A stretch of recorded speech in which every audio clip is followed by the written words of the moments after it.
স্বামী সন্তান ছেড়ে বাংলাদেশ চলে যেতে হবে। এসআইআর শুনানির নোটিশ পেয়ে হৃদরোগে আক্রান্ত হয়ে মৃত্যু হল বছর 31-এর আহিবা খাতুনের। দিন কয়েক আগেই শুনানির নোটিশ পান তিনি। নোটিশে তার বাবার 7 সন্তান আছে বলে দাবি করা হয়েছে। মঙ্গলবার তার শুনানির দিন ছিল। স্বামী স্নায়ু রোগে আক্রান্ত, তাদের 3টি সন্তান।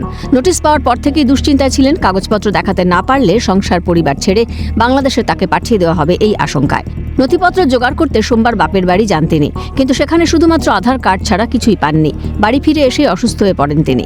পরিবারের লোকজন তাকে তেহট্ট হাসপাতালে নিয়ে যায়। তারপর সেখান থেকে শক্তিনগর জেলা হাসপাতালে স্থানান্তর করা হলে অবস্থার অবনতিতে কল্যাণী জেএনএম হাসপাতালে পাঠানো হয়। রাতে সেখানেই তার মৃত্যু হয়। শোকস্তব্ধ পরিবারের দাবি, এসআইআর শুনানি নোটিশ পাওয়ার পর থেকে আতঙ্কে ছিলেন, তার জেরেই মৃত্যু হয়েছে তার।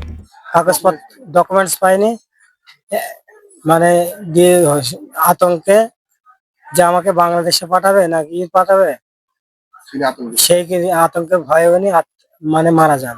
হার্ট অ্যাটাক করেছিল, আতঙ্কের ভয়ে হার্ট অ্যাটাক করে তিনি ওখানে মারা যান।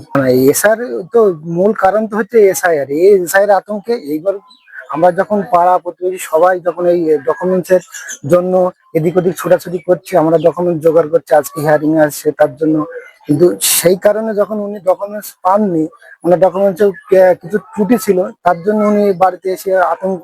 ওনার ছোট ছোট 3টে বাচ্চা আছে, যে বাচ্চাগুলোর কি হবে, আমার বাচ্চাগুলো কোথায় থাকবে। আমাদের এরকম এই যে সরকার বলছে যাদের নেই তাদের ডিভোটার করে দেবে। এই ঘটনায় তৃণমূলের নিশানায় কমিশন ও বিজেপি। এর জন্য দায়ী ইলেকশন কমিশন এবং বিজেপি সরকার এবং ইলেকশন কমিশনের যৌথ প্রচেষ্টায় সাধারণ ভোটারদের ডিভোটার করার পরিকল্পনা, সেই পরিকল্পনা করার ফলে এই যে মানুষের মৃত্যু মিছিল, আজকে শুধু এই পাথরঘাটায় নয়, আজকে আমরা পশ্চিমবঙ্গে বিভিন্ন জায়গায় দেখছি কেউ আত্মহত্যা করছে, কেউ হার্ট অ্যাটাক করছে, কেউ ব্রেন স্ট্রোকে মারা যাচ্ছে। এসআইআর নামে যে চক্রান্ত, মানুষকে বৈধ ভোটারকে অবৈধ করার যে চক্রান্ত, এই চক্রান্তটা বন্ধ, সঠিকভাবে এসআইআর আতঙ্কে মৃত্যুর শেষ কবে হবে, উত্তর খুঁজছে স্বজন হারারা। নদিয়া থেকে অর্ধেন্দু মালাকারের রিপোর্ট, ক্যালকাটা নিউজ।